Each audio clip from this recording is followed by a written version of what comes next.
programs. Welcome back to ArcNeo Reviews, and welcome to me not staying in my lane.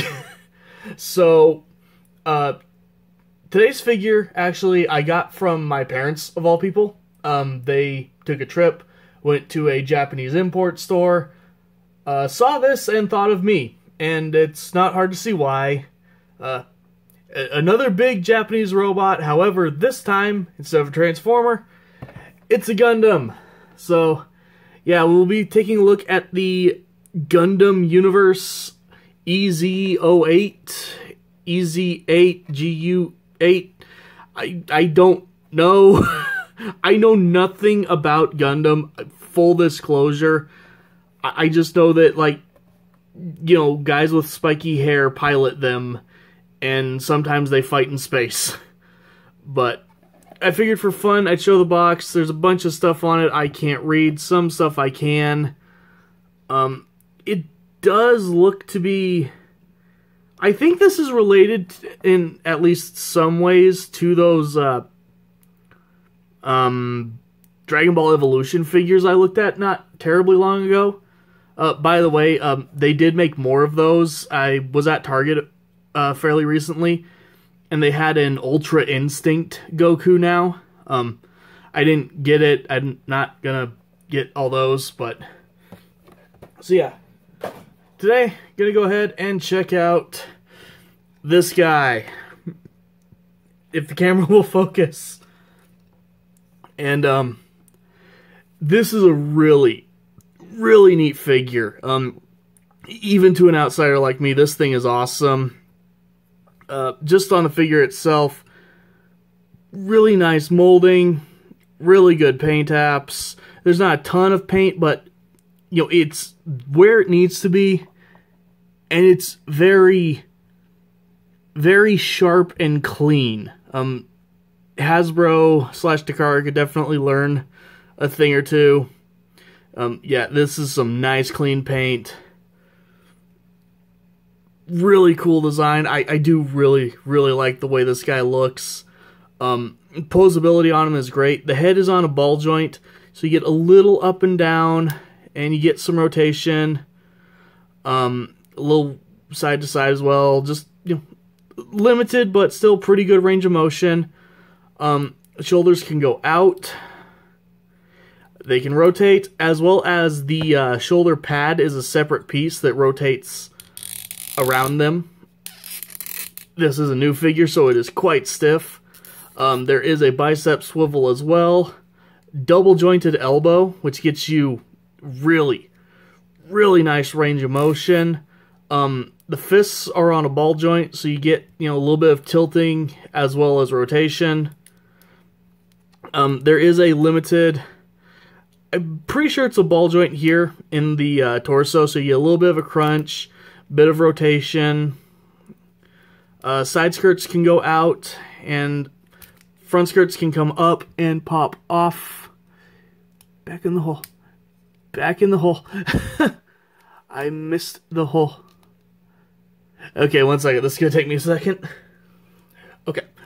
Yes, the front skirts do move. They're on a rotation point. Just don't push them too far, or they push out. But yeah, the skirts do move to allow for a little more posability. This back sit panel, by the way, clear that up. This one is a softer plastic, so it will just kind of push out of the way a little bit.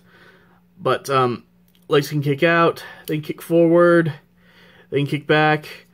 They do also shift up and down to allow for more range, which is nice. Really good range on the knees. And as far as I can tell, the ankles are a double ball joint, so they shift, you know, all around, tilt different angles, rotate. You know, you've got a lot of range on these. So already, you know, the base robot is super cool. And then it also came with, like, just a snot load of accessories. First one, he's got a backpack. It's got a cutout, so it can only go into his back one way. He's got a jetpack now, and shoulder rail cannons, it looks like. Again, I don't know Gundam. I know general mecha robots, that's about it. Also comes with this little arm shield. This piece is technically a separate piece, so if you put this on, this piece will probably pop off when you go to remove it.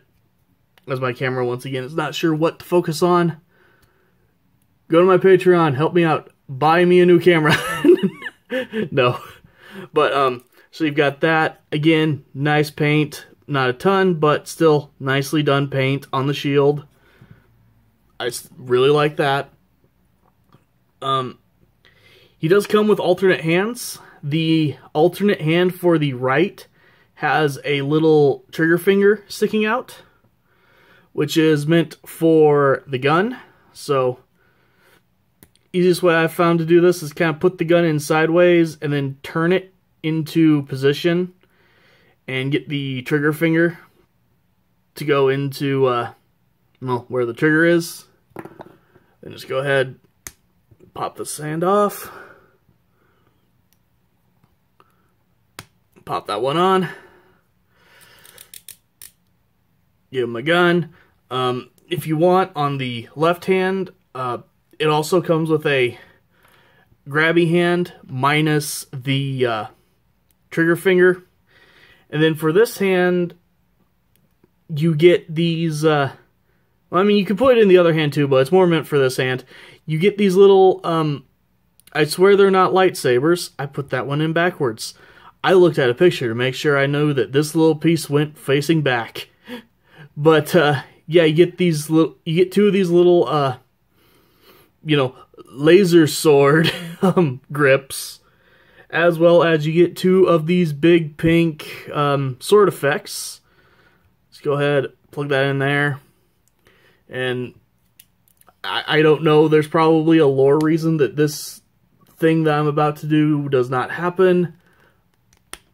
But you can give him a sword and a gun and a shield all at the same time. And like I said, there is a second one as well, so you can put one of these in each hand. Even with the trigger finger, the other hand holds it just fine. And then the last accessory that he comes with is a clip. So yeah, you actually take this, and we will be completely mature and not comment on where you put this. But this allows him to plug into a Tamashi stage stand. It's a specific brand of flight stand, one kind of meant for Gundams in particular. It forces an A stance in most places you put it, so it will keep his legs from going all the way together, but you can just kind of leave it there. And since I don't have the quote-unquote appropriate stand, I'm just going to use this little one that came with Studio Series Soundwave, just to show that, you know, it does work.